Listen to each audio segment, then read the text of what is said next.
चलिए शुरू करने जा रहे हैं। आज आपका इतिहास का प्राचीन से शुरू करने जा रहे हैं। तो प्राचीन भारतीय इतिहास के बारे में पढ़ेंगे। तो चलिए थोड़ा सा इंट्रोडक्शन बनता है। तो भारतीय इतिहास को अध्ययन की दृष्टि से अगर देखा जाए तो 3 भागों में बांटा गया है।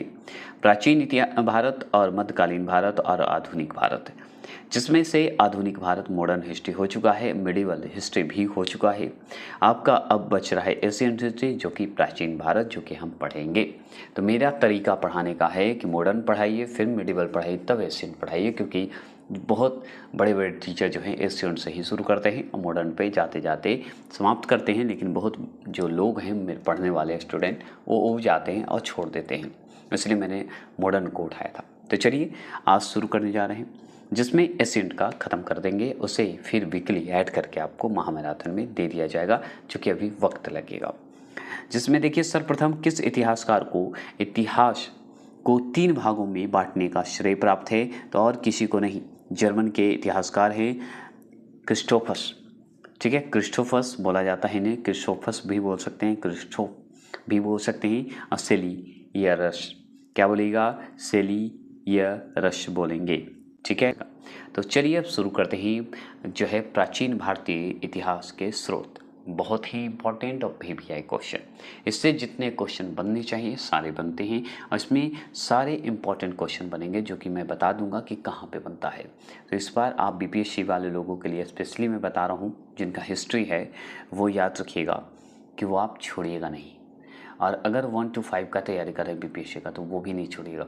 और जितने भी कंपटीशन एग्जाम की तैयारी कर रहे हैं, वो तो प्राचीन इतिहास को तो छोड़ना मना है, क्योंकि पक्का पूछता है, कब उसका मूड हो जाए एग्जामिनर का कुछ भी पूछ देगा। तो इसलिए पढ़ लेना है, सिर्फ सुनना है, मैं याद करवाने का गारंटी देता हूँ। तो चलिए अब सवाल बनता है प्राचीन इतिहास के एसेंट हिस्ट्री के, तो थोड़े फन के साथ पढ़ेंगे। तो इतिहास के तहत जो है, इतिहास के तहत अध्ययन किया जाता है, उसे क्या कहते हैं? अतीत कहते हैं। अब इतिहास के तहत जो अध्ययन करेंगे हम, मतलब हिस्ट्री के तहत जो भी हम अध्ययन करते हैं, ज्ञान प्राप्त करते हैं, वो होता है अतीत। अतीत का होता है, जो अध्ययन करेंगे उसे अतीत कहेंगे, ये ज़रूर ध्यान रखिएगा। किसने कहा है कि इतिहास अतीत एवं वर्तमान के बीच अंतहीन वार्ता है? क्या है? अंतहीन वार्ता होता है। किसके किसके बीच? इतिहास मतलब इतिहास का अतीत याद रखेंगे, और वर्तमान के बीच की जो अंतहीन वार्ता होता है, तो वो कहने वाले E.H. कार है। कौन है? E.H. कार का नाम आता है। आपसे और सवाल पूछता है कि किस इतिहास दर्शन शास्त्री ने कहा था कि समस्त इतिहास समकालीन इतिहास है? तो वो और कोई नहीं, क्रोचे जी कहें। कौन क्रोचे हैं? तो आप अच्छे से जानते हैं, बेनेडिटो। कौन है? बेनेडिटो क्रोचे हैं। ये याद रखिएगा, यही कहे थे कि समस्त इतिहास समकालीन इतिहास है। और क्या है कि किस इतिहासकार ने कहा था कि सच यह है, आपको इस जगह ब्रैकेट में देगा, कि इतिहास में अतीत वर्तमान के साथ बदलता है? तो वो कहने वाले ओक शार्ट जी हैं। कौन है? ओक शार्ट जी। तो आपसे ये पूछेगा कि कौन ऐसे इतिहासकार हैं, तो ओक शार्ट जी इतिहासकार हैं, ये तो आप जान गए।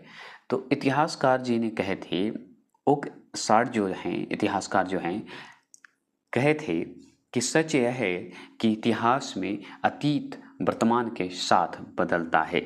ये कहे थे ओक शार्ट जी। यही सवाल पूछता है आपसे। सवाल और क्या पूछेगा? और सवाल पूछेगा कि संपूर्ण इतिहास विचारों का इतिहास है। संपूर्ण इतिहास जो है विचारों का इतिहास है, किसने परिभाषित किया है? तो आप बहुत अच्छे से जानते हैं कि कालिंग, ठीक है, कालिंग वुड ने किया है। ये सवाल आपसे पूछेगा, संपूर्ण इतिहास विचारों का इतिहास है, किसने परिभाषित किया है? तो कालिंग वुड ने किया है। आपसे और सवाल क्या पूछेगा? किसने स्पष्टता कहा है?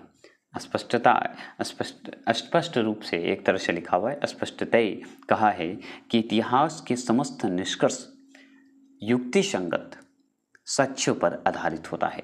तो ये कहने वाले और कोई नहीं, थ्यूसिडाइडिस हैं। ठीक है, ये सवाल पूछता है, तो थ्यूसिडाइडिस जी हैं, यही कहे थे।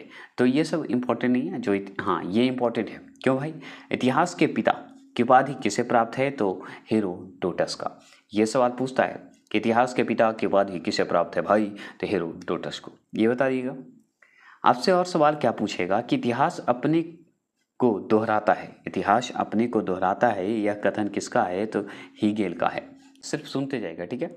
ये सब जो इंपॉर्टेंट होगा उस पर हम डबल दोहराएंगे, नहीं तो आगे बढ़ेंगे, ठीक है। हम इतिहास से यही सीखते हैं कि आदमी इतिहास से कभी कुछ नहीं सीखता, यह कथन किसका है? तो हीगेल का ही ये भी कथन है, हीगेल यही कहते। और देखिए किसका कथन है कि समस्त इतिहास वर्ग संघर्ष का इतिहास है? तो कार्ल मार्क्स कहा था। कौन कहा था? Karl Marx. आपसे पूछेगा इतिहास विगत की राजनीति है, यह युक्ति किसकी है या कथन किसी है? तो शीले जी का, शीले जी का जो है कथन है, शीले का कथन है।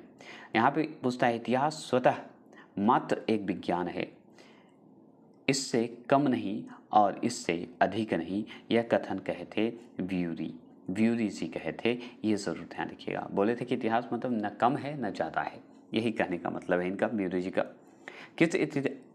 किस इतिहासकार ने कहा था कि इतिहास का महत्व वैज्ञानिक नहीं है? तो वो कहने वाले ट्रेवेलियन थे। कौन थे? ट्रेवेलियन थे।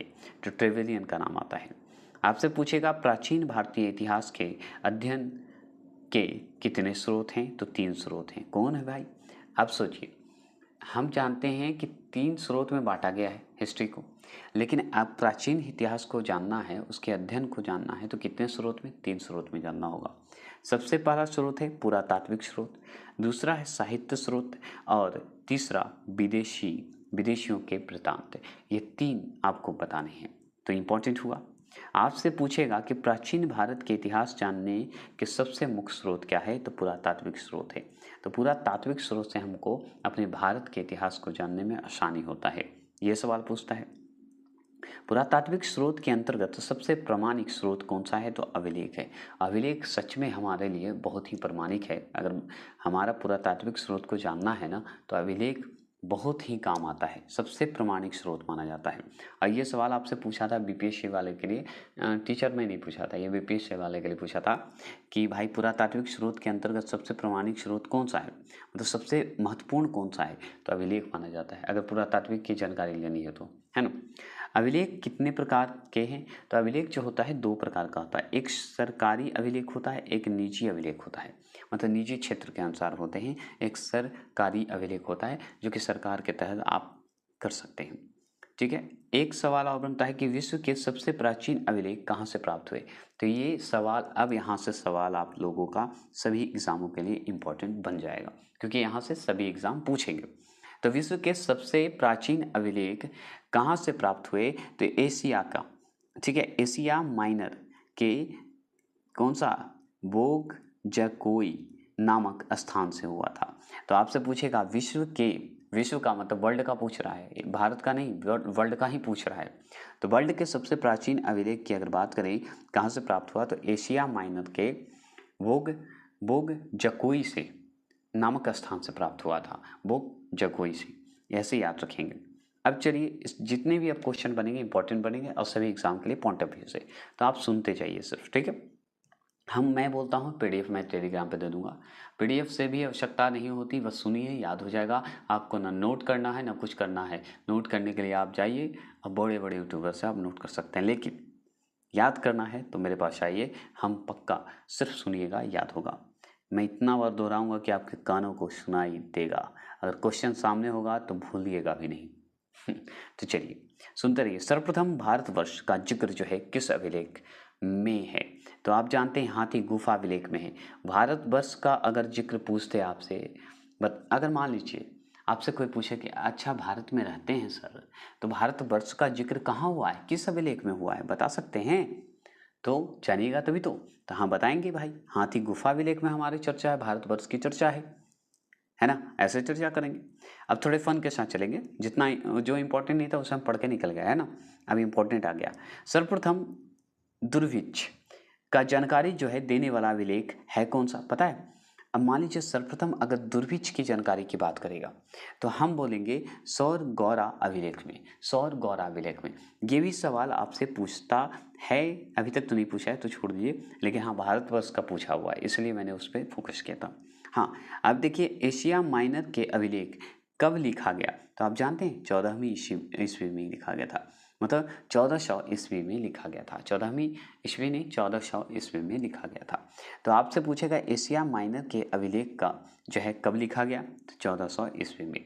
अब सोच रहे हैं विश्व के सबसे प्राचीन अभिलेख कहाँ से प्राप्त हुए, तो एशिया माइनर के बोग कहाँ से हुआ था, बोग जय कोई से हुआ था, है ना, स्थान से हुआ था। और ये यहाँ लिख रहा है एशिया माइनर अभिलेख कब लिखा गया, तो 1400 में। तो खोजा गया तभी तो लिखा है ना। एशिया माइनर के अभिलेख में किन किन भारतीय देवताओं के नाम मिले हैं, तो हम बहुत अच्छे से जानते हैं, मित्र, वरुण, इंद्र और किनका, नास्तेय का।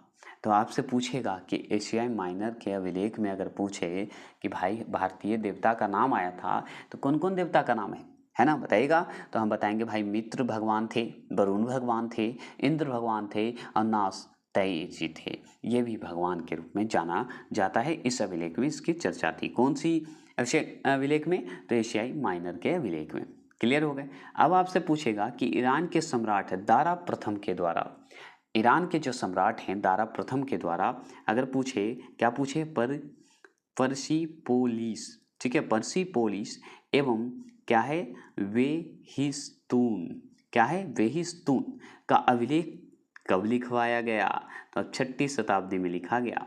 और ये सवाल आपसे डायरेक्ट पूछता है, क्या पूछता है, तो ये तो नहीं पता पूछते हुए, लेकिन ये पूछा है वेहिस्तून का अभिलेख जो है कब लिखा गया है, लिखवाया गया, तो 6ठी शताब्दी ईस्वी में लिखा गया है। 6ठी शताब्दी ईसा पूर्व में, 6ठी शताब्दी ईसा पूर्व में। और एशिया माइनर की बात करें तो 1400 ईसा पूर्व में, है ना। अब देखिए इसमें यही है, पर्सिपोलिस एवं वेहिस्तून, स्तूनी बोला जाता है, वेहिस्तूनी और पर्सिपोलिस अभिलेख में भारत के किस प्रांत को जीतने के साक्ष्य मिले हैं, तो सिंध प्रांत को जीतने के साक्ष्य मिले हैं। तो आपसे ये ऐसे सवाल नहीं पूछेगा भाई, हूबहू तो नहीं पूछेगा, आपसे ये सवाल आप लोग से पूछेगा कि भारत के कौन से ऐसे प्रांत जीते गए थे जिसमें आपको वेहिस्तून, मतलब वेहिस्तूनी या पर्सिपोलिस में आपके अभिलेख में मिले हैं। तो अब बताइएगा, तो हम बताएंगे सिंध प्रांत के बारे में मिला है, सिंध प्रांत के जीतने के बारे में बात किया गया है ना। ऐसे ही सवाल पूछते हैं। आपसे और सवाल पूछेगा कि भारत में सबसे प्राचीन अभिलेख कहाँ से प्राप्त हुआ, तो सिंधु घाटी सभ्यता से ही तो प्राप्त हुआ है सर, है ना। यही तो पूछता है कि अगर पूछेगा आपसे कि भारत में सबसे प्राचीन अभिलेख कहाँ है, तो आप क्या बताइएगा, सिंधु घाटी सभ्यता में, है ना। तो सबसे प्राचीन अभिलेख की अगर बात करेगा तो सिंधु घाटी सभ्यता, आप टिक लगा दीजिएगा। तो ये सवाल सुनिए। आपसे और सवाल क्या पूछेगा कि सिंधु घाटी के अभिलेख जो है किस पर लिखी गई है, तो सिंधु घाटी की अगर अभिलेख जो है किस पर लिखी गई है, तो मिट्टी के बर्तन और मुहरे पे। हम जानते हैं अगर मिट्टी और बर्तन के जो है मुहरे पे ही तो मिलेगा अभिलेख उस समय, ठीक है। तो सिंधु घाटी के अगर अभिलेख की बात करेगा तो हम बताएंगे मिट्टी के बर्तन और मुहरे पे मिला था, ठीक है। अब सिंधु घाटी के अभिलेख जो हैं किस प्रकार की लिपि में लिखी गई है, तो देखिए भाव चित्रात्मक था, मतलब कहने का मतलब राइटिंग में नहीं लिखा गया था, क से कबूतर क से ख नहीं लिखा गया था, ये भाव चित्रात्मक, भाव जो है चित्र रूप से दिया गया था, इसे चित्रात्मक रूप से इंडिकेट किया गया था उस समय। तो किस समय, तो सिंधु घाटी के अभिलेख में ये बताया गया है, भाव चित्रात्मक था, ठीक है। लिपि में लिखा गया, किस रूप में, भाव चित्रात्मक लिपि, अगर लिपि आएगा तो लिपि लगा देगा, टेंशन नहीं लेना है। आपसे पूछेगा मौर्य काल के अभिलेख को सर्वप्रथम किसने पढ़ा, तो हम बहुत अच्छे से जानते हैं कि मौर्य काल में एक अभिलेख हुआ था, उसका सर्वप्रथम जो है पढ़ने वाले जेम्स प्रिंसेप थे। कौन थे, जेम्स, यहाँ पे देता है जेम्स प्रिंसेप थे, जो कि कब पढ़े थे, 1837 में पढ़े थे, 1837 ईस्वी में पढ़े थे। तो ये सवाल आपसे डायरेक्ट पूछेगा। और पूछता है कि भारतीय पुरातत्व सर्वेक्षण की स्थापना कब हुई, तो 1861 में हो गया था। तो ये सवाल इसलिए पूछा गया क्योंकि इसी के तहत तो सारा काम होता है। तो याद रखिएगा, भारतीय पुरातत्व सर्वेक्षण की अगर स्थापना पूछते कब किया गया, तो 1861 में। और पूछते हैं कि भारतीय पुरातत्व का जनक किसे कहा जाता है, तो अलेक्जेंडर कनिंघम को, किन्हें, कनिंघम को कहा जाता है। क्या कहा जाता है, तो पुरातत्व यहाँ पे होना चाहिए, पुरातत्व का जनक कहा जाता है, भारतीय पुरातत्व का जनक अलेक्जेंडर कनिंघम को, फ्लेमिंग बोलने जा रहा था, कनिंघम। जेम्स प्रिंसेप किस देश के रहने वाले विद्वान थे? तो फ्रांस के रहने वाले थे, जो कि यही तो पढ़े थे मौर्य काल के अभिलेख को, है ना, यही बोला जाता है। आगे है कि अशोक ने अपने अभिलेख पर किस किस लिपि का प्रयोग किया है? तो आप अच्छे से जानते हैं ब्रह्मलिपि का, खरोष्ठी लिपि का, अरमेइक करके था, अरमेइक लिपि का, यूनानी लिपि का। तो इतने प्रकार का जो है अभिलेख का इस्तेमाल किया है, मतलब अपने अभिलेख में लिपि का इस्तेमाल किया है कौन? अशोक। तो याद रखिएगा ब्रह्मलिपि, खरोष्ठी लिपि, अरमाइक लिपि, यूनानी लिपि पे किया है। ठीक है। सिंधु सभ्यता में कौन सी लिपि थी पता है ना? बहुत चित्रात्मक लिपि थी, है ना। कब? सिंधु घाटी जो सभ्यता है, सिंधु सभ्यता के अभिलेख में अगर पूछेगा तो कैसा लिपि था? तो भाव चित्रात्मक लिपि था, भाव चित्र रूप से बताया गया था। अशोक में अगर पूछे लिपि कितने हैं तो 4 आपको बता देने हैं, ब्रह्मी लिपि, खरोष्ठी लिपि, अरमेइक लिपि और यूनानी लिपि। अब तो भूलिएगा नहीं ना, ये सवाल पूछता है। अशोक ने अपने अभिलेख पर किस लिपि का प्रयोग सबसे अधिक किया है? तो हम बहुत अच्छे से जानते हैं कि ब्रह्म लिपि का सबसे ज़्यादा उपयोग किया है अशोक अपने अभिलेख पर। ये भी सवाल आपसे इसलिए पूछता है क्योंकि ये पूछ चुका है, आप इसी बार पूछा है, मतलब बीपीएससी का जो अभी ट्रायल 3 दिया ना उसमें ये क्वेश्चन पूछा है, लगता है 9 to 10 में, 9 to 10 वाले के लिए, तो आप ध्यान रखिएगा। आपसे पूछेगा अशोक के किस अभिलेख पर 2 भाषाओं का प्रयोग हुआ है? तो सार ए कुना का, जो कि कंधार कहते हैं, किसे? कंधार कहते हैं। तो सार ए कुला पर किया गया है। तो अशोक ने किस अभिलेख पर 2 भाषाओं का प्रयोग किया है? तो कंधार पर किया था 2 भाषाओं का, जिसका एक और नाम से अगर बोल दे तो आप लिख दीजिएगा सार ए कुना। ठीक है, सार ए कुना या कंधार कहा जाता है, कंधार। ठीक है, उस पर 2 भाषाओं का प्रयोग किया गया है, अभिलेख का नाम है। ठीक है, याद रखिएगा। अशोक ने अपने किस अभिलेख पर खरोष्ठी लिपि का प्रयोग किया है? तो याद रखिएगा खरोष्ठी लिपि की अगर बात करेगा, खरोष्ठी लिपि की अगर बात करेगा आपसे, तो आपको बहुत प्यार से बताना होगा। क्या बताइएगा? तो आप जानते हैं कि मनशेहरा जो है, याद रखिएगा, मतलब मनशेहरा अभिलेख पर खरोष्ठी लिपि का प्रयोग किया है। और एक और है, उसका नाम है सहवाज गढ़ी। क्या है? गढ़ी नाम है, सहवाज गढ़ी नाम है, ये जरूर ध्यान रखिएगा। तो मनशेहरा और सहवाज गढ़ी जो है अभिलेख पर क्या हुआ? खरोष्ठी लिपि का प्रयोग किया है। कौन किया है? तो अशोक किया है।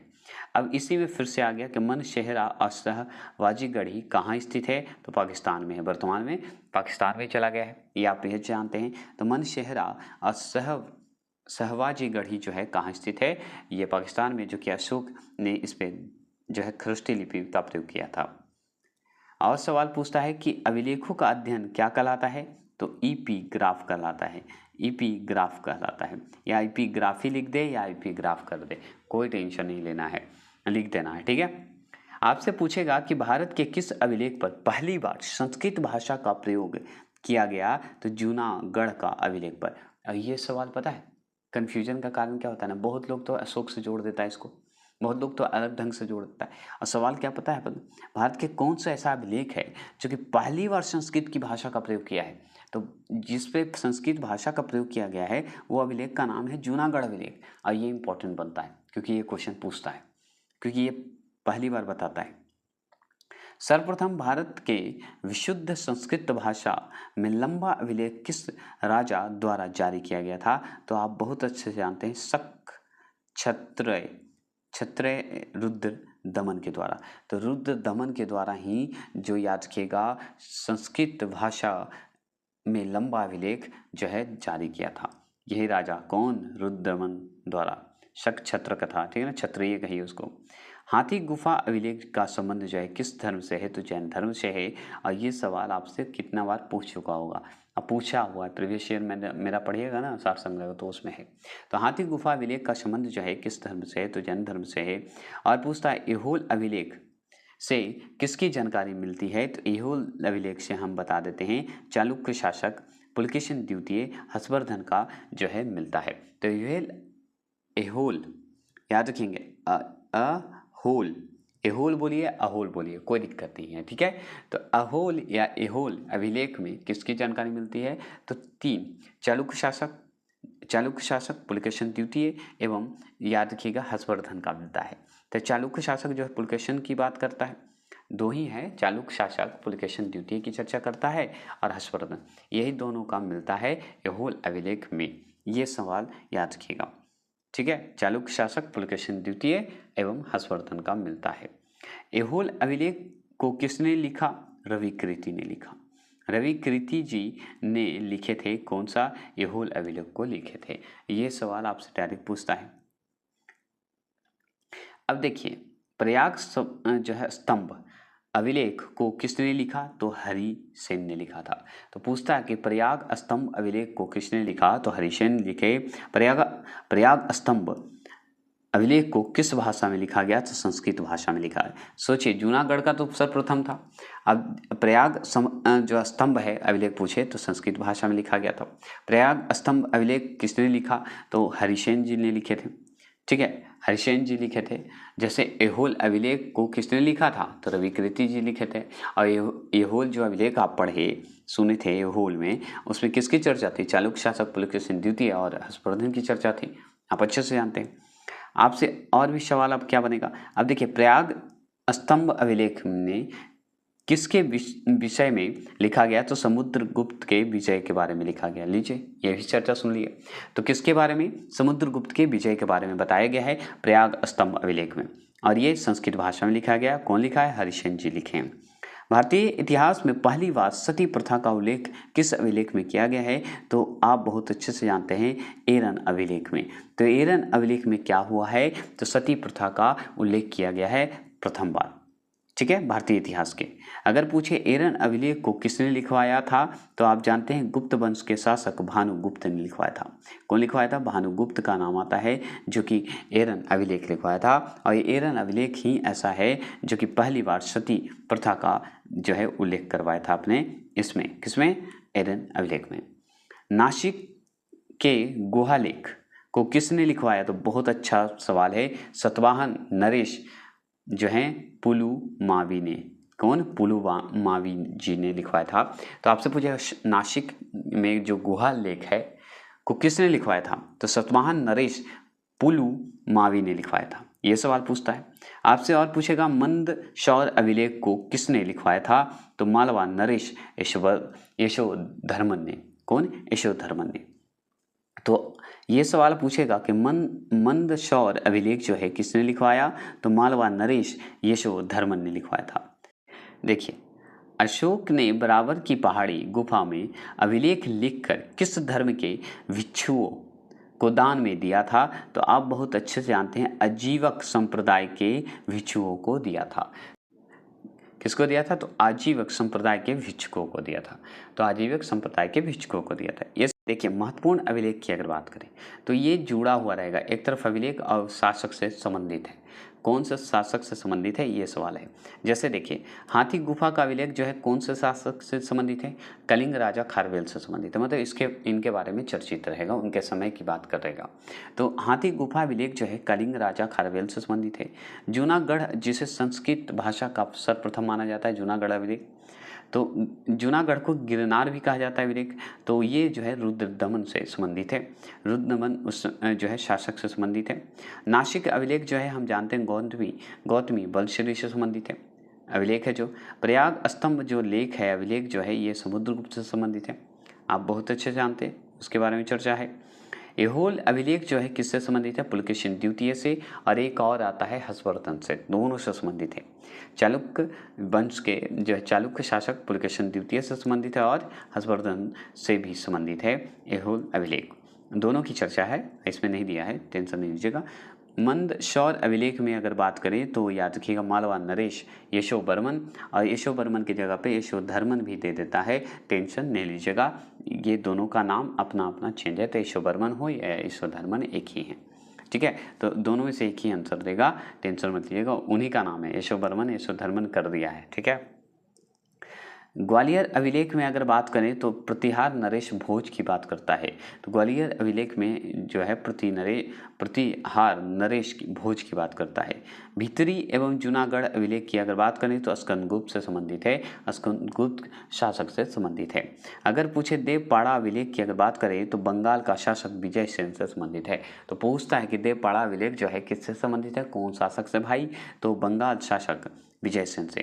अब आगे सवाल देखिए कि नागार्जुन की पहाड़ियों में गुफा का निर्माण किसने करवाया, तो आप बहुत अच्छे से जानते हैं कि दशरथ ने करवाया था। दशरथ ने करवाया था। नागार्जुन की पहाड़ियों में गुफा का निर्माण करवाने का श्रेय जाता है दशरथ को, दशरथ ने करवाया था, ये जान लीजिए। निजी अभिलेख किस स्थान पर खुदवाया जाता है, तो मंदिर एवं मूर्तियों पर खुदवाया जाता है।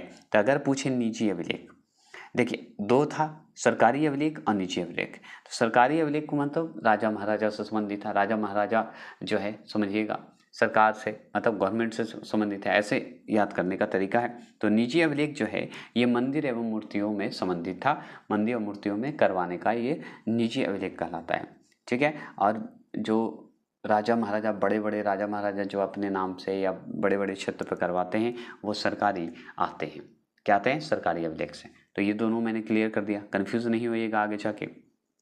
जो शुरू में था, अगर आपसे पूछे काव्य शैली का प्राचीनतम नमूना किसके अभिलेख में मिलता है, तो रुद्रदमन में मिलता है। तो काव्य शैली का प्राचीनतम अगर नमूना पूछे तो बताइएगा रुद्रदमन के अभिलेख में मिलता है। पुष्यमित्र शुंग द्वारा अश्वमेध यज्ञ किए जाने की जानकारी कहाँ के अभिलेख से प्राप्त हुआ है, तो अयोध्या अभिलेख से प्राप्त हुआ है। तो सोचिए कि पुष्यमित्र जो शुंग जो हैं वो क्या किए थे, अश्वमेध यज्ञ किए थे। और ये अश्वमेध यज्ञ जो जानकारी है तो कौन से अभिलेख से मिला था, तो ये अयोध्या के अभिलेख से मिला था। ये हुआ। हेलियोडोरस ने अपना अभिलेख किस स्थान पर लिखवाया था, तो जो है क्या है, विदिशा नामक स्थान पे लिखवाया था। तो कौन से स्थान पे, विदिशा जो है नामक स्थान पे लिखवाया था। कौन लिखवाया था, हेलियोडोरस ने लिखवाया था, ठीक है। विदिशा अभिलेख जो है विदिशा नामक स्थान पे लिखा है, विदिशा अभिलेख हो गया। विदिशा अभिलेख से किस धर्म की जानकारी मिलती है, तो वैष्णव धर्म से जानकारी मिलती है। तो जैसे ही विदिशा आएगा वैष्णव धर्म याद रखिएगा। देखिए कवि कालिदास के नाम का उल्लेख किस लेख में हुआ है, तो ऐहोल के उत्कीर्ण लेख में हुआ है, उत्कीर्ण लेख में हुआ है। तो ऐहोल के उत्कीर्ण लेख में जो है कवि कालिदास का जो है नाम का जो है उल्लेख किया गया था। कालिदास के नाम का मतलब उल्लेख हुआ है, बात खत्म, इतना सोचना क्या है। भारत में सिक्के के जन्मदाता किसे माना जाता है, तो गौतम बुद्ध को माना जाता है। तो भारत में सिक्के के जन्मदाता किसे माना जाता है, तो गौतम बुद्ध को मानते हैं। अगर आपसे पूछेगा भारत में सिक्के का प्रचलन जो है कब से शुरू हुआ, तो 6ठी शताब्दी से शुरू हो गया था। और सिक्के का जन्मदाता हम गौतम बुद्ध को मानते हैं, तो 6ठी शताब्दी तो याद करना ही पड़ेगा क्योंकि 6ठी शताब्दी से ही संबंधित थे। भारत में प्राचीनतम मुद्रा माना जाता है कौन सा, आहत। कौन है, आहत सिक्के जो है प्राचीनतम माने जाते हैं।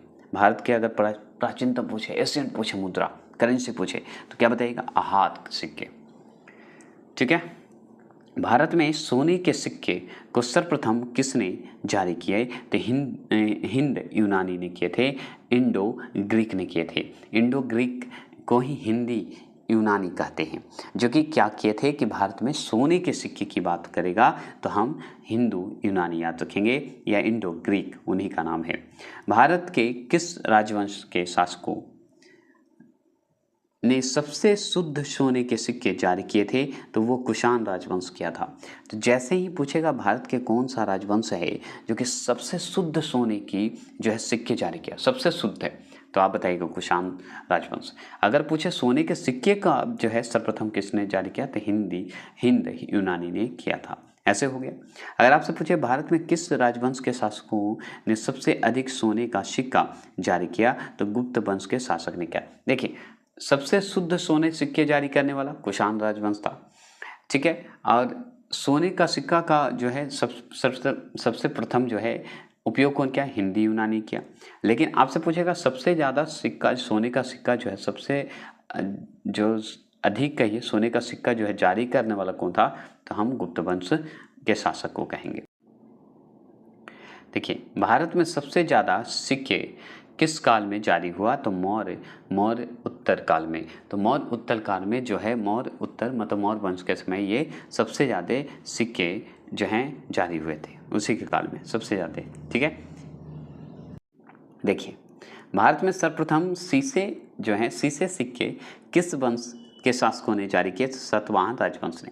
पूछता है कि सीसे का सिक्का मतलब सीसा का जो सिक्का था जो है सबसे ज़्यादा या सर्वप्रथम बताइए कि कौन किया था, किसके कौन से वंश से, कौन सा राजवंश था, तो सातवाहन राजवंश थे। ऐसे टिक लगा दीजिएगा, कोई दिक्कत। भारत में पोटीन क्या है, पोटीन के सिक्के किस राजवंश ने जारी किए, तो सातवाहन राजवंश ने। तो देखिए पोटीन की अगर बात करें तो सातवाहन राजवंश याद रखेंगे। शीशे के सिक्के जारी किए सर्वप्रथम सातवाहन राजवंश ने। जैसे सोने का सिक्के की बात होती है हिंदी यूनानी का, है ना, और शुद्ध की बात करते हैं तो कुषाण को याद करते हैं। सोने सिक्के की जो शुद्ध सिक्का जारी किया था और सबसे ज़्यादा चलाया गया था, आपको याद ही है कौन सबसे ज़्यादा जारी किया था सोने का सिक्का, गुप्त वंश। ठीक है, आप जानते हैं गुप्त शासक गुप्त वंश।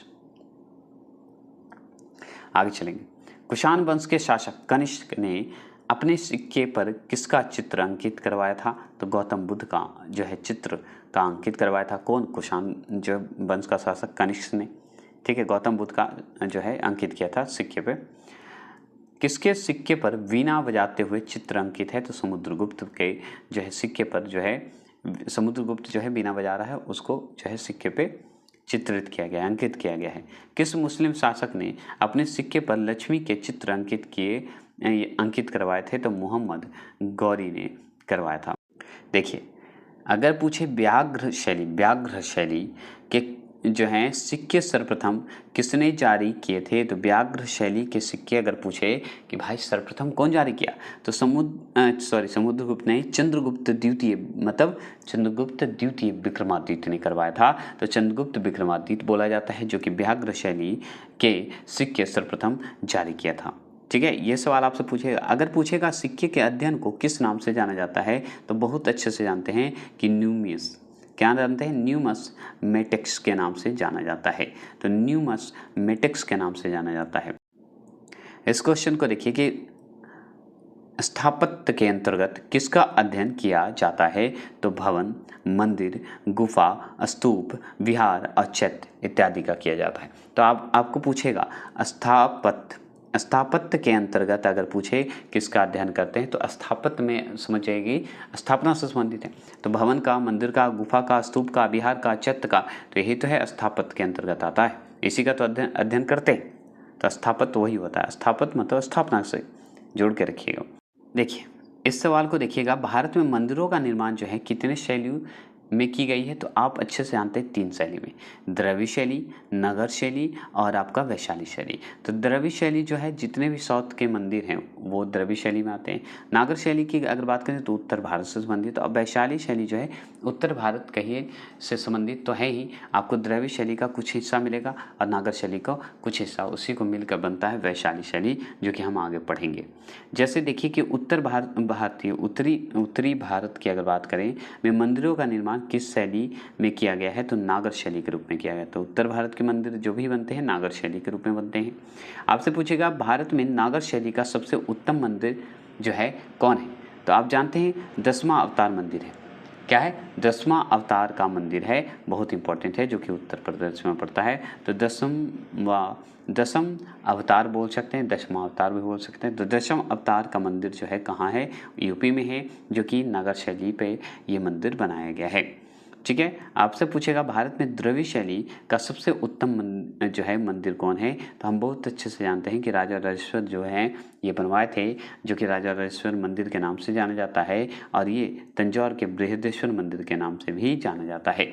राजा राजेश्वर मंदिर जो है तंजौर के बृहदेश्वर मंदिर के भी नाम से जानते हैं, जो कि द्रविड़ शैली से ही आधारित है, जो कि आपको साउथ इंडिया में मिलेगा ये, है ना।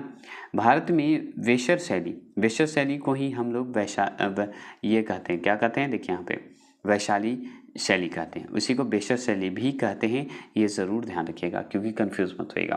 तो भारत में वेशर शैली का सबसे अच्छा उदाहरण किस मंदिर का है? तो आप बहुत अच्छे से जानते हैं, ग्वालियर के तेलिया लोहगाना मंदिर को जो है ये वेशर शैली पे आधारित है। वेशर शैली का एक जो है महत्वपूर्ण मंदिर माना जाता है जो कि ग्वालियर में है। तो एमपी तरफ जो है आपको मिलेगा, एमपी तरफ मिलेगा, उड़ीसा तरफ कुछ हिस्से में मिलेगा, तो वेशर शैली में आपको मिलेगा। ठीक है, वेश्य शैली या वैशाली शैली एक ही है। ठीक है, यहाँ पे देता है ज़्यादातर वेश्य शैली को इस्तेमाल करेगा। भारत में मूर्ति पूजा का आरंभ जो है किस काल में मानी जाती है? तो सिंधु घाटी सभ्यता में मानी जाती है। तो अगर पूछे भारत में मूर्ति पूजा का आरंभ या शुरुआत पूछे किस काल को मानते हैं, तो सिंधु घाटी सभ्यता से मानते हैं। मौर्य काल में अधिकांश मूर्तियाँ जो है किससे बनाई जाती थी या बनाई जाती है? तो पत्थरों से बनाई जाती थी। याद रखिएगा, बनाई जाती कहाँ है, मौर्य काल तो खत्म हो गया, तो पत्थरों से बनाई जाती थी। ठीक है, मूर्ति जितनी भी बनती थी पत्थर से। बिहार के किस स्थान से यक्षिणी, ठीक है, यक्षिणी की मूर्ति मिले हैं? तो याद रखिएगा दीदारगंज से मिला है। कहाँ से? दीदारगंज से। तो आपसे पूछेगा बिहार के किस स्थान से यक्षिणी की मूर्ति मिली था? तो दीदारगंज से मिला था।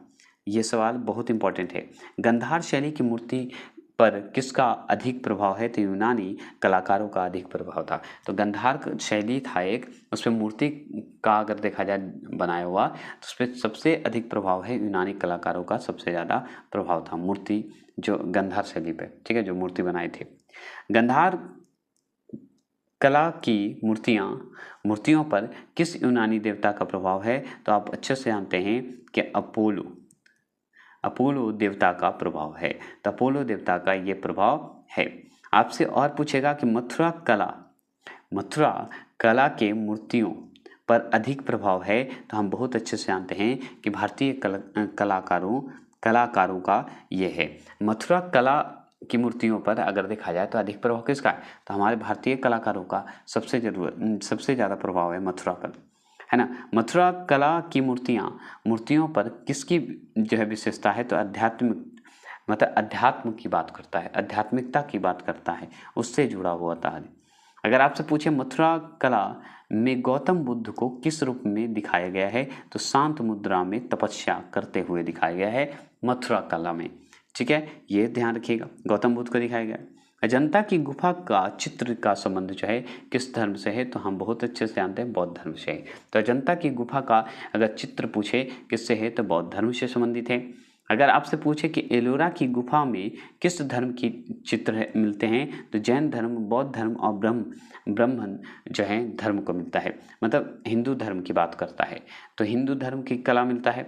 बौद्ध और जैन की बात करता है तो एलोर की गुफा में, और अजंता की गुफा में सिर्फ बौद्ध की बात कर रहा है। ठीक है, इसमें अभी तो यही ध्यान रखना। प्राग ऐतिहासिक काल के इतिहास की जानकारी किस तरह से होती है? तो जो है उत्खनन के तहत होती है। किसके तहत? उत्खनन से प्राप्त वस्तुओं से होता है, ये जरूर ध्यान रखिएगा। आपसे पूछेगा किस महाद्वीप को मानव जाति का जो है पलना कहा जाता है? तो अफ्रीका को। तो आप बहुत अच्छे से जानते हैं, मानव जाति का पलना अगर पूछे तो वो अफ्रीका महाद्वीप को कहा जाता है ना। आगे सवाल पूछता है कि किसे मानव का आदि पूर्वज माना जाता है? तो हम बहुत अच्छे से जानते हैं ऑस्ट्रेलोपिथेकस को माना जाता है। तो ऑस्ट्रेलोपिथेकस को क्या माना जाता है? मानव का आदि पूर्वज माना जाता है। आपसे पूछे किसे मानव माता कहा जाता है? तो लूसी को जो है मानव माता कहा जाता है। समझ रहे हैं, ये सब सवाल इंपॉर्टेंट है। भारत के किस क्षेत्र से सर्वप्रथम मनुष्य संबंधी पुरातत्व जो है तात्विक प्रमाण मिले हैं? तो नर्मदा घाटी से। नर्मदा घाटी से इसलिए मिला क्योंकि वहाँ पे खेती उदी का थोड़ा सा बताया गया है कि वहाँ पे रहते थे, मतलब निवास करते थे। ठीक है, आगे आपसे पूछेगा होमो इरेक्टस का एक जो है क्या मिला? कपाल किस स्थल से प्राप्त हुआ है? कपाल मतलब खोपड़ी, माथा वाला, खोपड़िया, है ना। इस बिहारी लैंग्वेज में बोलते हैं खोपड़ी, है ना। तो याद रखिएगा नर्मदा घाटी के जो है हथनोरा से मिला है। तो नर्मदा घाटी के हथनोरा से क्या मिला है भाई? तो होमो इरेक्ट का एक कपाल मिला है, खोपड़ी मिला है, याद रखिएगा। समझ गए, कोई दिक्कत नहीं होनी चाहिए। आगे बढ़े। आगे बढ़ते हैं तो आगे आप इस जगह को, इस क्वेश्चन को देखिए, किसे प्राचीनतम जो है द्विपद मानव कहा जाता है। तो देखिए द्विपद मानव अगर कहा जाए तो पिंथेकेंथ्रोपस को बोलते हैं, पिंथेकेंथ्रोपस को बोलते हैं, जो कि क्या बोलते हैं, द्विपद मानव बोला जाता है। ठीक है, थोड़ा सा जूम कर दो, है ना। चलिए आगे पूछता है कि मृतकों का अंतिम संस्कार करने वाला प्रथम मानव किसे माना जाता है। तो अब अच्छे से जानते हैं कि मृतकों का अंतिम संस्कार करने वाला अगर प्रथम मानव कौन होगा, दिमाग में आता है कि नहीं। नॉर्मल सोचिए ना कि अगर मान लीजिए कोई, ऐसा थोड़ी है कि जो है अंतिम संस्कार करने का, जो है अंतिम संस्कार मतलब मरने के बाद जलाना गाड़ना, ये सब जो है ना, इसी को पूछ रहा है कि किस में कौन है वो व्यक्ति भाई जो है इसकी शुरुआत की, है ना। तो ये है हमारा नियंडरथाल को किया था। तो ये पूछा था मृतकों का अंतिम संस्करण करने वाला प्रथम मानव किसे माना जाता है, नियंडरथाल को माना जाता है। प्रारंभिक पूर्व मानव को किस नाम से जाना जाता है, तो क्रो याद रखिएगा, क्रो मैग्नन को कहा जाता है। तो क्रो मैग्नन को कहा जाता है, याद रखिएगा। तो प्रारंभिक पूर्ण मानव को किस नाम से जानते हैं, तो क्रो मैग्नन को जानते हैं। आधुनिक मानव का वैज्ञानिक भाषा में कहा जाता है तो क्या कहा जाता है, होमो सेपियन कहा जाता है। तो आपसे पूछेगा आधुनिक मानव का वैज्ञानिक नाम क्या है, होमियो सेपियन बोलते हैं। ये सवाल पूछा है। भारत में प्रागैतिहासिक पुरातत्व का जनक किसे कहा गया है, तो रॉबर्ट ब्रूस फूट को कहा गया है, रॉबर्ट ब्रूस फूट को कहा गया है। आपसे पूछेगा भारत में प्राग ऐतिहासिक मानव का प्राचीनतम जो है जीवाश्म किस स्थल पर मिला था, तो हम अच्छे से जानते हैं हथनोरा से मिला था। तो हथनोरा से मिला था, जो कि हथनोरा जो है किससे संबंधित है, नर्मदा घाटी से संबंधित है, वहाँ पे ही है हथनोरा। ठीक है, अगर आपसे पूछे किस प्राग ऐतिहासिक पुरास्थल से शुतुरमुर्ग के अंडे मतलब कवक जो है मिले हैं, तो आप याद रखिएगा पटने से। कहाँ से, पटने से मिला है। ये सवाल आपसे हो गया। आपसे पूछेगा भारत में कौन सा स्थल जो है प्राग ऐतिहासिक चित्रकला के लिए प्रसिद्ध है, तो भीमबेटका, बहुत इंपॉर्टेंट, भीमबेटका एकदम याद रखें।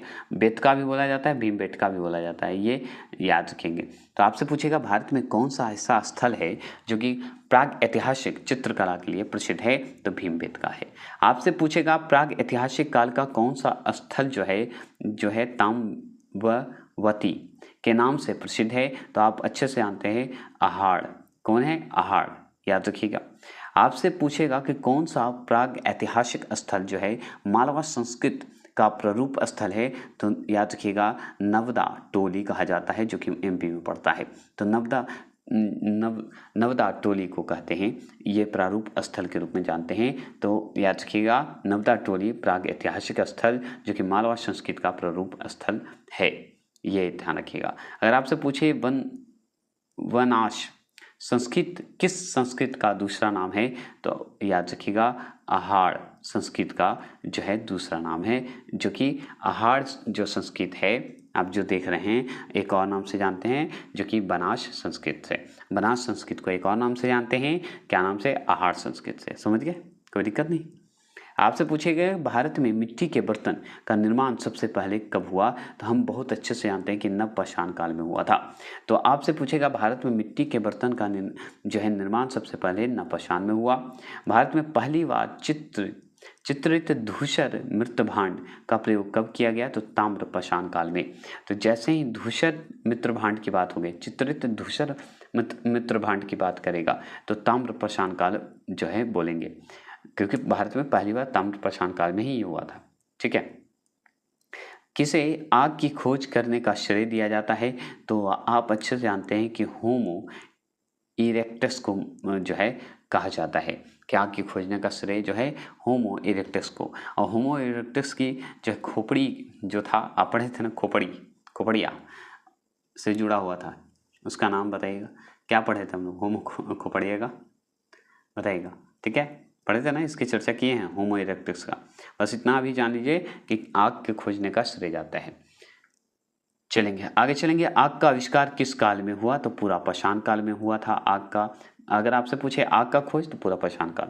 मानव के द्वारा आग का प्रयोग पहली बार किस काल में हुआ तो नवपाषाण काल में हुआ था। तो देखिए आग का आविष्कार हो गया पूरा पाषाण काल में, लेकिन मानव द्वारा अगर आग का प्रयोग बोले तो हम बताएंगे नवपाषाण काल में पहली बार।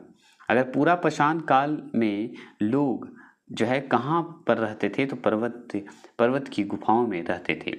आपसे पूछेगा पूरा पाषाण काल के लोग क्या जो है भोजन करते तो शिकार करके करते, जंगल के जानवरों को मार कर करते थे उस समय पूरा पाषाण काल के लोग। अगर पूरा पाषाण काल के लोग किस प्रकार के वस्त्र पहना करते थे या प्रयोग करते थे तो वस्त्र नहीं पहनते थे पूरा पाषाण के लोग, क्योंकि वस्त्र उस समय नहीं था। पूरा पाषाण काल के सबसे ज़्यादा उपकरण कहाँ से प्राप्त हुए तो याद रखिएगा सोहन नदी की घाटी से प्राप्त हुए। तो आपसे पूछेगा पूरा पाषाण काल में सबसे अधिक उपकरण जो है कहाँ से प्राप्त हुआ तो सोहन नदी की घाटी से प्राप्त हुआ। सोहन संस्कृत जो है संस्कृत किस संस्कृत का दूसरा नाम है तो पूरा पाषाण संस्कृत का दूसरा नाम सोहन संस्कृत है, या सोहन संस्कृत का दूसरा नाम पूरा पाषाण संस्कृत है। सोहन नदी किस देश में है तो पाकिस्तान में है, ये याद रखिएगा वर्तमान में भी। मानव द्वारा सर्वप्रथम किस उपकरण का प्रयोग किया जाता है तो पत्थर के बने कुल्हाड़ी का प्रयोग करते हैं। तो मानव द्वारा सर्वप्रथम जो है किस उपकरण का प्रयोग किया गया था तो पत्थर के बने कुल्हाड़ी का प्रयोग किया गया था सर्वप्रथम। अगर आपसे पूछे कि पृथ्वी पर सबसे पहले मानव का जन्म कहाँ हुआ तो लगभग मतलब कहाँ पर हुआ तो 26 लाख ईसा पूर्व अफ्रीका महाद्वीप पर हुआ था सबसे पहले मानव का। आपसे पूछे भारत में मनुष्य का जन्म सबसे पहले कहाँ पर हुआ था तो 14 लाख ईसा पूर्व में महाराष्ट्र के बोरी नामक स्थल पर हुआ था। तो आपसे पूछेगा भारत में मनुष्य का जन्म सबसे पहले कहाँ हुआ तो हम जानते हैं कि महाराष्ट्र के बोरी नामक स्थान पर हुआ था, जो कि 14 लाख ईसा पूर्व बोला जाता है, जो कि आप हम लोग पढ़े थे। आपसे पूछेगा पृथ्वी पर पहले जिस मानव का जन्म हुआ उससे किस नाम से जाना जाता है तो हम बहुत अच्छे से जानते हैं होमो निडस के नाम से जाना जाता है, होमो निडस के नाम से। आपसे और पूछेगा किस स्थल पर प्रथम भारतीय पूरा पाषाण कलाकृति की खोज हुई तो हम बहुत अच्छे से जानते हैं पल्लवरम में। पल्लवरम में हुआ था, याद रखिएगा क्या हुआ था प्रथम भारतीय पूरा पाषाण कलाकृति हुआ था। देखिए पूरा पाषाण कालीन का मानव का जीवन पूर्णतः था क्या प्राकृत था। मानव जीवन का यही तो था प्राकृत था पूरा पाषाण कालीन में। पूरा पाषाण कालीन मानव का मुख्य धंधा था क्या शिकार को खेलना, शिकार से खेलना, शिकार को मार के खा जाना, ठीक है। तो याद रखिए भारत में पूर्व प्रस्तर युग में अधिकांश औजार बने थे स्फटिका, ठीक है स्फटिका, ये जरूर ध्यान रखिएगा। अब चलिए जल्दी खत्म करेंगे, बस ज़्यादा नहीं बचा है, बस उसके बाद आपका ये प्राचीन इतिहास खत्म हो गया। उसके बाद हड़प्पा सिंधु और सैंधव सभ्यता हम पढ़ेंगे, है ना। अब चलिए देखिए उच्च पूरा पाषाण कालीन हड्डी की बनी मातृ देवी की प्रतिमा कहाँ से प्राप्त हुई तो हम जानते हैं बेलन घाटी से प्राप्त हुआ, जो कि यूपी में पड़ता है। कहाँ से बेलन घाटी से यूपी में पड़ता है। उच्च पूरा पाषाण कालीन संस्कृत को जो है कहा जाता है तो फलक संस्कृत कहा जाता है। क्या कहा जाता है फलक संस्कृत। आपसे पूछेगा सिंहावल एक पूरा स्थल है तो निम्न पूर्व पाषाण संस्कृत का है, ये जरूर ध्यान रखिएगा। तो सिंहावल का अगर एक पूरा स्थल पूछे तो निम्न पूर्व पाषाण संस्कृत का है। अगर पूछे कि जो है क्या बोले शंघोबा गुफा पूरा स्थल किस काल का है तो मध्य पूरा पाषाण काल का है, ठीक है। आपसे पूछेगा कि माइक्रोलिथ जो है माइक्रोलिथ का उपयोग किस काल में हुआ था तो मध्य पाषाण काल में हुआ था। तो माइक्रोलिथ पूछता है कि किसके समय में हुआ था मध्य पाषाण काल में हुआ था। देखिए किस मध्य पाषाणीय काल पूरा स्थल मतलब किस मध्य पाषाणीय जो है कालीन पूरा स्थल से हिरण का जो है सिंह के छल्ले की माला के प्रमाण मिले हैं। तो कहाँ मिले हैं महदहा से मिला है, ठीक है। अगर आपसे पूछे किस मध्य पाषाणीय स्थल से हड्डी के बने आभूषण प्राप्त हुए हैं तो आप बहुत अच्छे से जानते हैं बागोर से या बागोरा बोला जाता है, कोई टेंशन नहीं लीजिएगा। शब्द का एक दो होते हैं जो है बागोर या बगोरा, एक ही है, जो कि ये आप जानते हैं क्या मिला था हड्डियों के बने आभूषण प्राप्त हुए थे, ठीक है, यहाँ से। अगर पूछे गया किस काल के लोग मृतकों के अंत्येष्टि संस्करण से पहली बार परिचित हुए थे, तो मध्यपाषाण काल में ही हुए थे। ये सवाल छोड़िए, इतना ये जान लीजिए कि मृतकों का अगर अंतिम संस्कार की अगर जानकारी आपसे जानना है, पहली बार परिचित हुए तो कब हुए? मध्यपाषाण काल में। देखिए, भारत में मानव कंकाल के प्रमाण किस काल से मिलने शुरू हो गए थे? तो मध्यपाषाण काल से कंकाल मिलने शुरू हो गए थे, क्योंकि उस समय अब अंतिम संस्कार करने लगे, जलाने लगे, याद रखिएगा। अगर आपसे पूछे कि किस प्रदेश से मिले मध्यपाषाण कालीन पुरास्थलों को टेरी स्थल कहा जाता है, तो तमिलनाडु को कहा जाता है। तो तमिलनाडु के मतलब तमिलनाडु प्रदेश में मिले थे मध्यपाषाणीय पुरास्थलों को टेरी स्थल कहा जाता है, ये ज़रूर ध्यान रखिएगा। मध्यपाषाण काल का काल निर्धारण कब से कब तक किया गया? तो 9000 ईसा पूर्व से लेकर 7000 ईसा पूर्व किया गया है। आपसे पूछे मध्यपाषाण काल के लोग कहाँ पर रहते थे? तो पेड़ के ऊपर मचान बनाकर रहा करते थे मध्यपाषाण के लोग, है ना। मध्यपाषाण काल में मनुष्य का मुख्य भोजन शिकार करना, कंदमूल खाना और फल खाना होता था। कंदमूल या फल एक ही होता है, कंदमूल साग सब्जी कहिए जो कर सकते हैं। मध्यपाषाण काल संस्कृत का महत्वपूर्ण स्थल जो है भीमबेटका जो है स्थित कहाँ है? तो एमपी में है। आप अच्छे से अभी हम पढ़े हैं, ठीक है। आपसे पूछा मध्यपाषाण में जानवर पालने के प्रथम साक्ष्य कहाँ से प्राप्त हुए हैं? तो राजस्थान राज्य में बोगरा नामक स्थान से प्राप्त हुआ है। तो आप अच्छे से जानते हैं कि मध्यपाषाण में जानवर पालने के प्रथम साक्ष्य कहाँ मिले हैं? तो हम बोगरा नामक स्थान पे, जो कि राजस्थान में पड़ता है ना। ये सवाल आपसे पूछेगा मानव द्वारा सर्वप्रथम किस जानवर को पालतू बनाया गया? तो कुत्ते को पालतू बनाया गया, ये सवाल पूछेगा। भारतीय इतिहास के अनुसार नवपाषाण काल का समय कब शुरू होता है? तो 7000 ईसा पूर्व में शुरू होता है, ठीक है। आपसे और पूछे कि भारत में कृषि का आरंभ जो है किस काल में हुआ? एकदम VVI क्वेश्चन है, लिख लीजिए, क्योंकि भारत में कृषि की बात करेगा तो हम बता देंगे नवपाषाण काल में हुआ था कृषि का, ठीक है। आपसे और पूछे कि भारत में पहली बार कृषि कार्य किस स्थान से शुरू हुआ? तो मेहरगढ़ से शुरू हुआ था। कहाँ से? मेहरगढ़ से शुरू हुआ था। सर्वप्रथम भारत में पहली बार कृषि कार्य शुरू हुआ था मेहरगढ़ में, इंपॉर्टेंट है। वर्तमान में मेहरगढ़ नामक स्थान जो है कहाँ पर स्थित है? तो पाकिस्तान के बलूचिस्तान नामक स्थान पर जो है स्थित है मेहरगढ़, जो कि अभी वर्तमान में पाकिस्तान चला गया। किस काल में मानव पहली बार घर बनाकर रहने लगे? तो नवपाषाण काल में ही घर बनाकर रहने लगे। आपसे और पूछेगा कि मानव शवदाहों में कुत्ते दफनाए गए थे, तो आप जानते हैं वुर्ज होम में दफनाए गए थे। वुर्ज होम में दफनाया गया था। क्या दफनाया गया था? मानव जो है शवदाहों में कुत्ते दफनाए गए थे। अगर आपसे पूछे मानव शवदाहों में बकरी दफनाए गए थे, कहाँ? तो मेहरगढ़ में दफनाए गए थे, ठीक है। ये सवाल पूछता है। आपसे और सवाल क्या पूछेगा? मनुष्य किस काल में खाद्य संग्रहक में खाद्य उत्पादक बना है? तो नवपाषाण काल में ये बना है। और भी सवाल है कि गंगा के मैदान में मानव बस्ती का जो है प्राचीनतम अवशेष कहाँ मिला है? तो आप जानते हैं कहाँ मिला है या कहाँ मिलता है? तो काललप्पी में। कहाँ? काललप्पी में। तो पूछेगा गंगा के मैदान में मानव बस्ती जो है गांव की क्या बात करते हैं या जगह की बात करते हैं का प्राचीनतम अवशेष अगर मिले तो काललप्पी में। आपसे और सवाल पूछेगा किस स्थान से गर्त निवासियों का पुरातत्व साक्ष्य मिला है? तो आप अच्छे से जानते हैं क्या मिला है?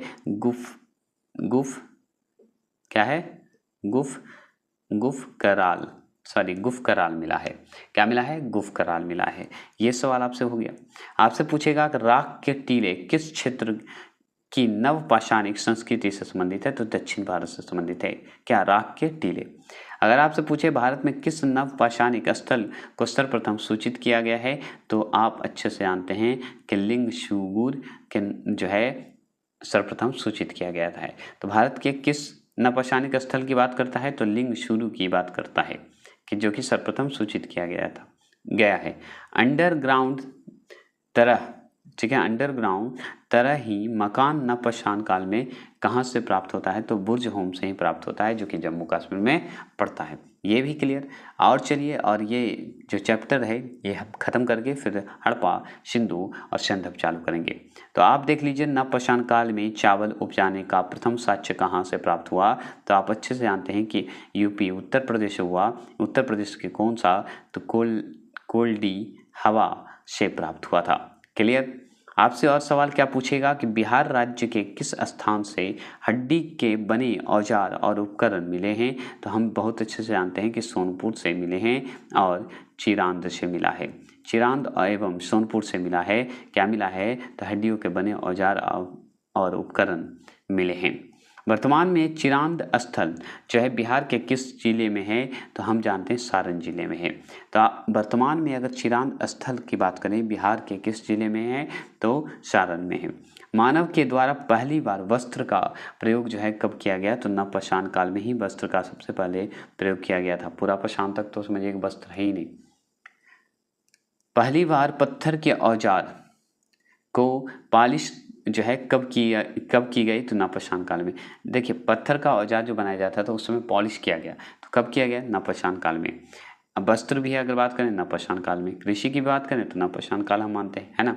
देखिए, भारत में किस एक गुफा में पूरा पाषाण काल, मध्यपाषाण काल एवं नवपाषाण काल के चित्र मिले हैं? तो भोपाल के पास भीमबेटका का गुफा है जो कि एमपी में पड़ता है।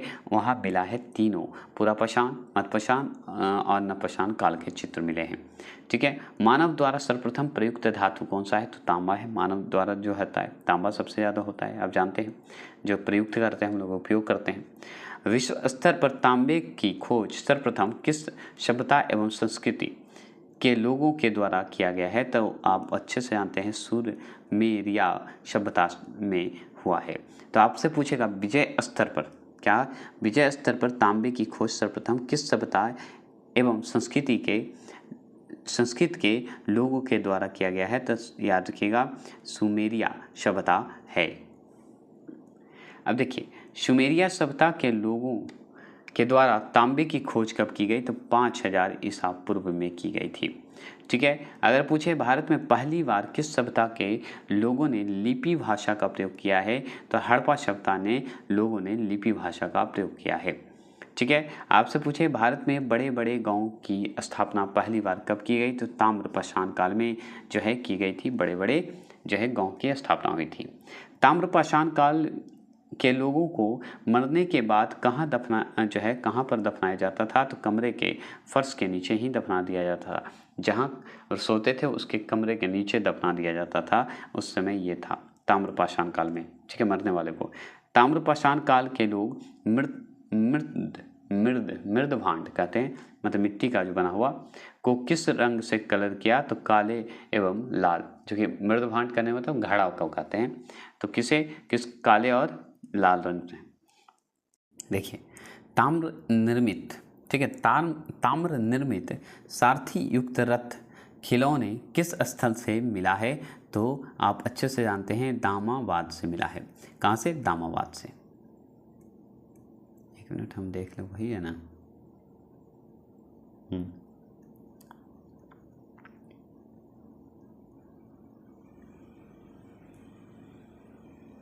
चलिए, ताम्रपाषाण काल के लोग जो हैं किस प्रकार के मकान में रहते थे? तो पके हुए ईंटे के मकान में रहते थे। ठीक है। और क्या है कि ताम्रपाषाण काल के लोग किस प्रकार के भोजन करते थे? तो शाकाहारी एवं मांसाहारी दोनों भोजन करते थे। मालवा या कायथा, एरन एवं त्रिपुरी ताम्रपाषाण काल की संस्कृति के अवशेष कहाँ से प्राप्त हुए? तो मध्य प्रदेश से ही प्राप्त हुए हैं, एमपी से प्राप्त हुए हैं, है ना। आपसे पूछिए कि मानव संविधान के प्रमाण किस शिलाश्रय से मिले हैं? तो याद रखिएगा वो मिलेंगे किससे? लेखनिया शिलाश्रय प्रथम से मिलेंगे। किस युग को जो है चालको लिथिक एज कहा जाता है? तो ताम्रपाषाण काल को। तो देखिए, चालको लिथिक अगर एज की बात करेगा तो ताम्रपाषाण युग बता दीजिएगा। आपसे पूछेगा किस क्षेत्र से प्राप्त चित्रित मृदभांड को सर्वोत्कृष्ट माना जाता है? तो मालवा को माना जाता है। ठीक है। आपसे पूछेगा महाराष्ट्र क्षेत्र के लोग ताम्रपाषाण काल में मृतकों को घर के फर्श के नीचे किस तरह रखकर दफनाते थे? तो उत्तर से दक्षिण की ओर रखकर दफनाते थे। ठीक है, आपसे पूछेगा दक्षिण क्षेत्र के लोग ताम्र पाषाण काल में मृतकों को किस दिशा में जो है दफनाते थे? तो पूर्व से पश्चिम। देखिए, अगर पूछेगी महाराष्ट्र के लोग की अगर बात करें, जो वहाँ रहते थे, तो उत्तर से दक्षिण, और अगर दक्षिण क्षेत्र में रहने वाले लोगों को जो होते थे मृतकों को दफनाते थे, जो मर गए थे, वो पूर्व से पश्चिम। पश्चिम भारत के लोग जो है सावधान को किस किस प्रकार करते थे? तो पूर्व से मतलब पूर्ण सावधान रहते थे, पूर्ण सावधान रहते। देखिए, पश्चिम भारत के लोग जो हैं समाधान शवाधान किस प्रकार करते थे? मतलब सबको किस प्रकार करते थे? तो पूर्ण शवाधान करते थे, पूर्ण रूप से। ठीक है, आपसे पूछेगा कि पूर्वी भारत के लोग ताम्रपाषाण काल में मृतकों को किस प्रकार समाधान करते थे? तो आप जानते हैं आंशिक समाधान करते थे, आंशिक शवाधान करते थे। भोजपत्र का प्राचीनतम साक्ष्य जो है भारत में कहाँ से मिला? तो आप जानते हैं उत्तर प्रदेश के जो है कहाँ, सिंगवेरपुर में मिला था। सिंगवेरपुर के जो है कहाँ है? उत्तर प्रदेश में, जो कि याद रखिए प्राचीनतम साक्ष्य मिले हैं, ये जरूर ध्यान रखिएगा भोजपत्र का। ठीक है, ये क्लियर हो गया। अब यह है कि भारत में प्राचीनतम चूल्हे का पुरातात्विक अवशेष कहाँ से मिले हैं? तो बिलासुरगामा से मिला है। ये भी सवाल खत्म। आपसे पूछेगा दक्षिण भारत का बृहत पाषाण समाधि संबंधित है? तो लौह काल से संबंधित है। ठीक है, बृहत रूप से अगर समाधि की बात करेंगे तो लौह काल से। आपसे पूछेगा किस स्थल से 5 कमरों वाले मकान के अवशेष मिले हैं? तो इनाम गांव से मिले हैं, जो कि महाराष्ट्र में है, मतलब एमएच में है। इनाम गांव से मिला है। क्या मिला है? 5 कमरों वाला मकान का अवशेष। अब नेक्स्ट टॉपिक आएंगे हम सिंधु घाटी सभ्यता और सैंधव। तो आज के लिए नहीं रखते हैं। कैसा लगा ये बताइएगा। तो हम इसी तरह फास्ट और फन के साथ चलेंगे। जय हिंद, जय भारत।